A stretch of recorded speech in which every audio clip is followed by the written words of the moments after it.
కుక్క పిల్ల, అగ్గిపుల్ల, సబ్బు బిల్ల, కొత్తగా కొన్న బిల్ల, కాదేది కల్తీకి అనర్హం అని రాసేవాడు శ్రీశ్రీ కనుక ఇప్పుడు బతుకుంటే.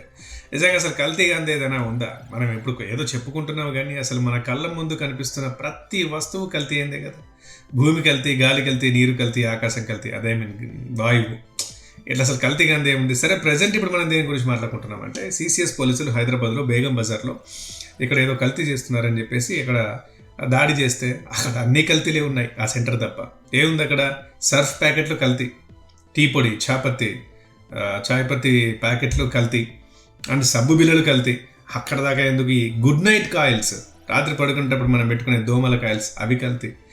వందలు వేల ప్యాకెట్లు. అది ఎక్కడి నుంచో గుజరాత్ నుంచి ఈ తక్కువ క్వాలిటీ ఉన్న ఆ ముడి సరుకులు తీసుకొని రాజస్థాన్ వాళ్ళు హైదరాబాద్ బేగం బజార్లో పెట్టారు. అది దేశాన్ని మనం బాగా చూసుకోవడం అంటే అదన్నట్లు. గుజరాత్ వాళ్ళని కలుపుకొని రాజస్థాన్ వాళ్ళు హైదరాబాద్లో వ్యాపారం నిర్వహిస్తున్నారంటే హైదరాబాద్ చూడండి ఎంత డెవలప్ అవుతుంది.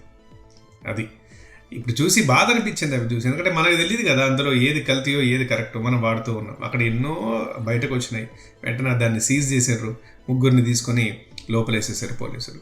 ఇప్పుడు మనం ఏంటంటే ఏం కోరుకోవాలని అంటే కల్తీ కావద్దని కోరుకోవడం అది అసాధ్యం. అది కల్తీ కాకుండా ఏది ఉండదు. అట్లీస్ట్ ఏది కల్తో తెలుసుకునే జ్ఞానాన్నైనా ఇవ్వమని మనం ఆ దేవుని కోరుకోవాలి.